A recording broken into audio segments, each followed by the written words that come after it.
खुलुमबाय गोजोन फुंबिलिनि बयनिसिमबो गाहाम हामलायनाय जासिहरनाय जाबाय। आसा खालामो नोंथांमोनहा गासै मोजाङै दं। बे समाव आं नोंथांमोननि सिगाङाव फुंबिलिनि मोननैसो खौरां लाना फैलायबाय। अन्नानै भिडिअखौ स्किप खालामाजासे जोबजासिम नायलांदो। दिनैनि फुंबिलिनि मोननैसो खौरांफोरा जाबाय। गिबि रादाबाव दं वर्ल्ड काप फाइनालाव देरहानायनि उनाव आर्जेन्टिनानि लायनेल मेसि आरो बिथांनि हानजाफोरनि थाखाय खैफोद सौफैदों।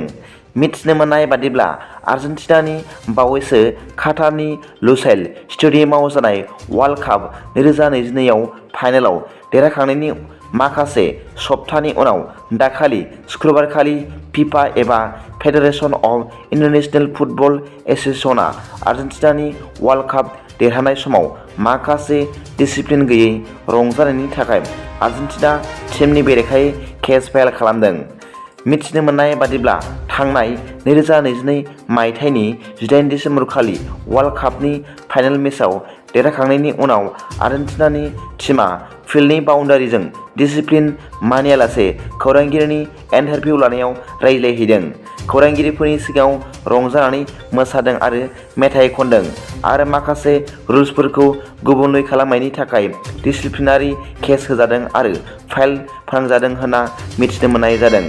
मख'नो गोनांदि 2022 मायथाइनि 18 दिसेम्बराव काटारनि लुसाइल स्टेडियामाव जानाय वर्ल्ड कापनि फाइनाल मेचआव आर्जेन्टिना आरो फ्रान्सनि गेजेराव 3-3 गलाव ड्र' जादोंमोन। नाथाय आर्जेन्टिनाया फ्रान्सखौ पेनाल्टि सुटआउटआव फेजेननानै देरहानो हादोंमोन होनना मिथिनो मोननाय जादों।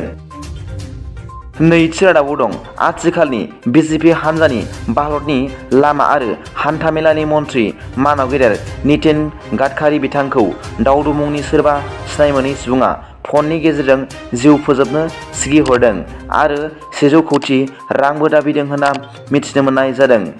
मख'नो गोनां बाथ्रा दि बिथांखौ मैया सुनिबारखालि सिनायमोनै सासे सुबुङा फुंनि 11:25 आरो बेलासिनि 12:30 आव फनाव कल खालामदोंमोन आरो गावनि मुंखौ दाउदु होना सिनायथि होदोंमोन होनना मिथिनो मोननाय जादों।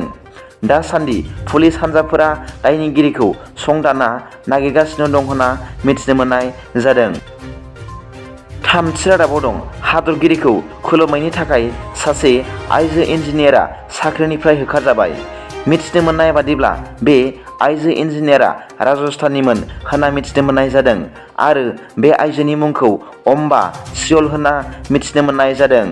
मख'नो गोनां बाथ्रा दि हादरगिरि मानव गेदेर द्रौपदी मुर्मु बिथांजोआ 4 जानुवारियाव राजस्थाननि पालीनि निम्बाली ब्राह्मण मुंनि मोनसे गामियाव 18थि माहारियारि स्काउट गाइड जथुम्माखौ बेखेवनो थाखाय हेलिपेडआव सौफैनाय समाव बे आइजो इन्जिनियारा आथिं दांनानै खुलुमनो नाजादोंमोन।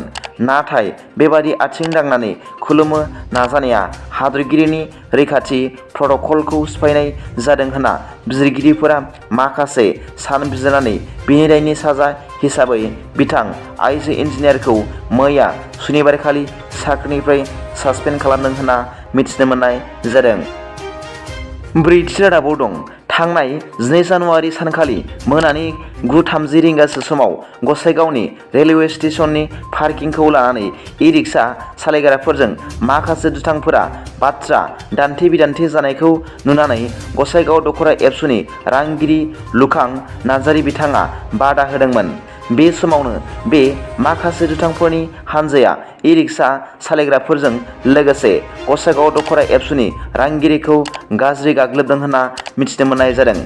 बेखौ लानानैनो मैया गसाइगाव दख'रा एबसुनि मावखुलियाव क'क्राझार जिल्ला एबसुनि गाहाय नेहाथारि बिथाङा खौरांगिरि मेलनि गेजेरजों गोख्रों रावजों सोंखारिदों आरो जाय बिथांमोनहा बेबादि गाज्रि गाग्लोबदों बिथांमोननि सायाव गसाइगाव पुलिस थानायाव गांसे एजाहार होनाय जाबाय होनना मिथिनो मोननाय जादों।